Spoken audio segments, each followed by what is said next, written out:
Maison à vendre, pigeon bien tendre.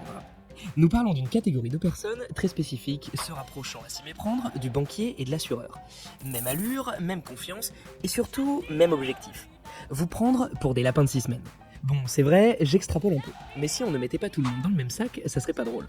L'agent immobilier, cet archétype de la personne insupportable, arrogante, autant confier sa vie à un lion affamé qu'à ce parasite.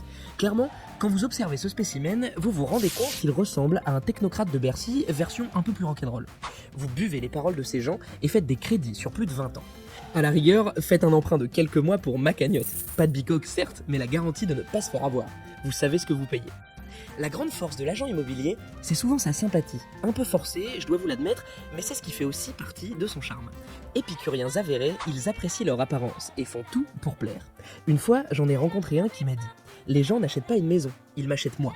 Bien que j'avais trouvé cette phrase remplie d'ego et d'autosuffisance, je ne pouvais nier qu'il avait en partie raison. Et vous, acheteurs de biens immobiliers, cela ressemble à s'y méprendre à une orgie, cette histoire dont vous êtes la principale victime. Il y a le banquier, l'agent immobilier, le notaire, et bien sûr l'entité qui est dans tous les bons coups, l'État.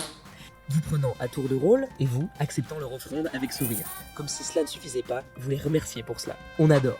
Cette délicate vision m'emplit de joie. Vous croyez tout comprendre alors que vous êtes endormi, totalement anesthésié par un flot de belles paroles qui ne font que vous conforter dans vos bêtises. Cette ignominie est bien votre réalité, bien ancrée dans ce rouage parfaitement huilé pour vous vider le compte en banque, qui au passage vous rend esclave, vous forçant à travailler toujours plus pour vous dire « je suis propriétaire ». J'espère que vous avez compris que l'agent immobilier est tout sauf un ami, et que dans de nombreux cas, quand vous souhaitez accéder à la propriété, lui devient propriétaire d'une très jolie voiture. Il y a une règle d'or dans tout business, ne pas consommer sa cam. À quoi ça sert d'investir dans l'immobilier quand vous pouvez prendre de grosses commissions à répétition? Et c'est valable pour de nombreux secteurs. En finalité, cet agent immobilier est mis sur votre chemin pour vous faire mordre la poussière. Je suis d'une extrême gentillesse et bienveillance avec vous. Tous ces conseils, ce temps que je vous consacre, vaut clairement de l'or. Je ne suis pas agent immobilier et de ce fait, je ne prends aucune commission. D'ailleurs, je ne prends rien puisque c'est vous qui me donnez. Faisons notre compromis, vous et moi.